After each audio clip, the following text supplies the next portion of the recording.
Hello, my name is Josh Atkinson, and you've once again stumbled upon my oil painting YouTube channel. Before I get started, I wanted to ask everybody to hit the like button, the subscribe button, and the notification bell. It's a beautiful bell.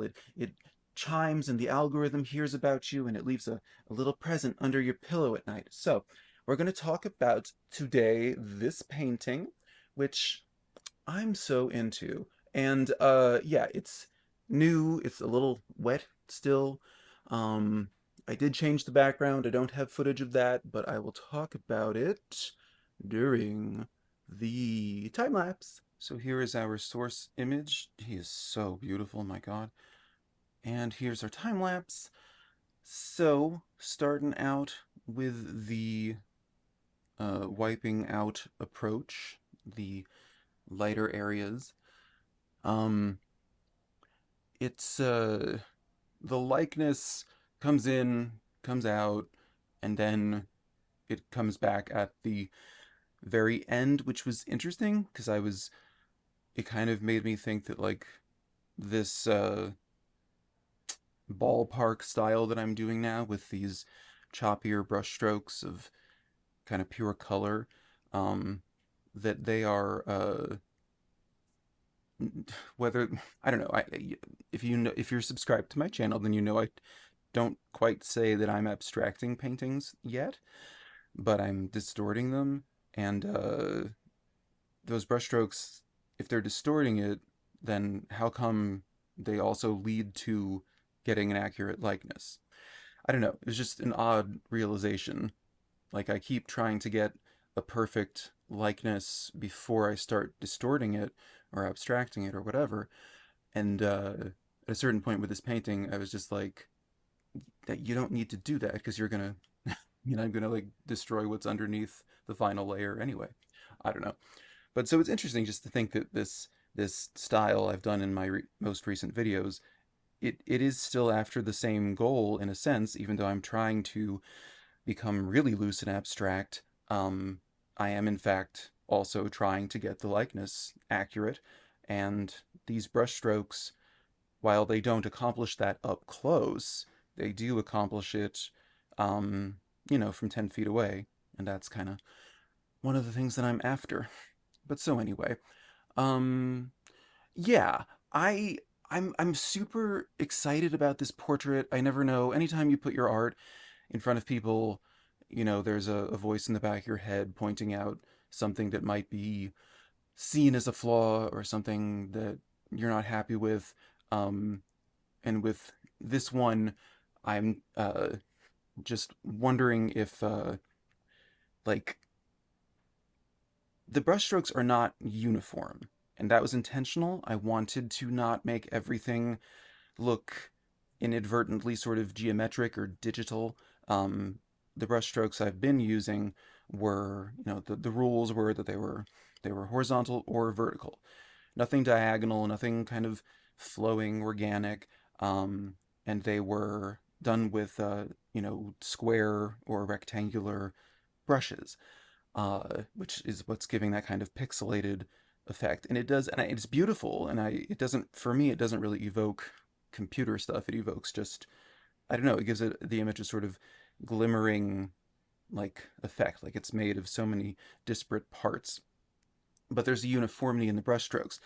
And I learned in this one uh, that if I'm going to be doing brushstrokes with that much texture and that kind of unblended color, as I will be doing in this painting, I kind of can't have. Basically, at the end, you'll see that I block in the background with choppy, blocky, sort of rectangular strokes, and I didn't like it for like a week, and then I just scraped it off with steel wool and arrived at what the finished painting looks like.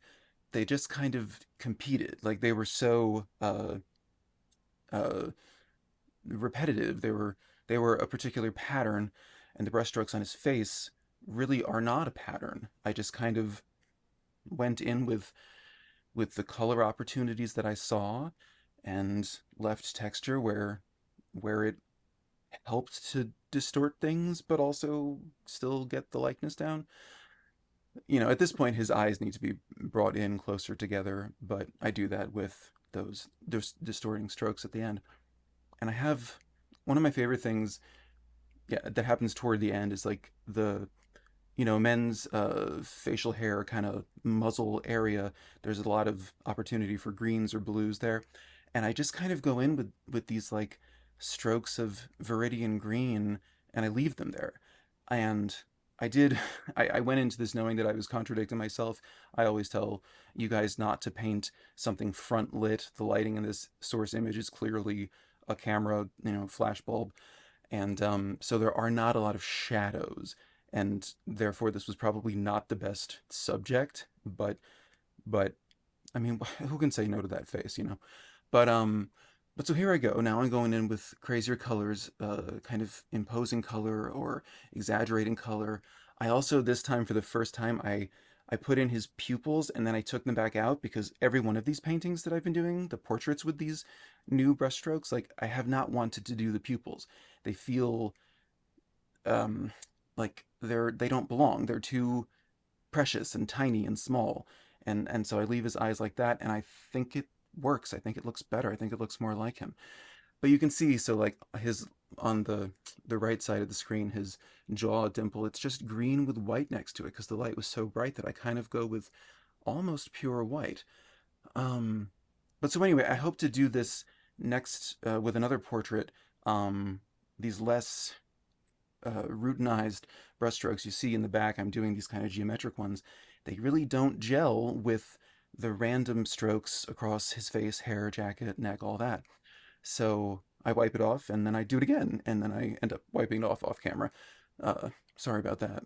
But yeah, I want to do this with better portrait lighting, a subject where the lighting is from in the side, and it will create more color opportunities in more shadow planes as opposed to being front lit. So I'm excited about that. I'm excited about this development.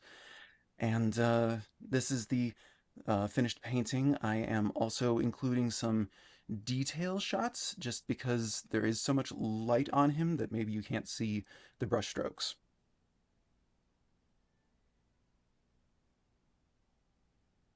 So then, yes, that is how I arrived at this portrait of Matt Bomer, and learned a lot about what backgrounds suit what techniques in terms of uh, how you paint the subject, all kinds of stuff that I presumably talked about in the time lapse that I have not recorded yet.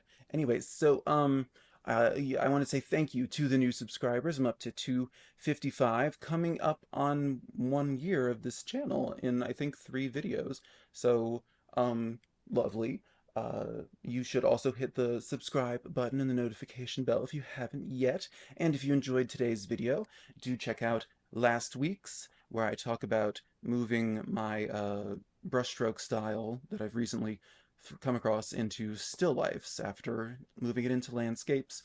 More and more flirtation with abstraction, even abstracted. He is so pretty and flirtable. But anyway, all right. I will see you next week, and next week will be the first video of spooky season. So it's gonna be spooky. Okay. I can't wait until then, so I will see you in 7 days, and I hope to see you all then, spooky and with I don't know, jack-o'-lanterns and trick or treat and candy corn. Okay, bye.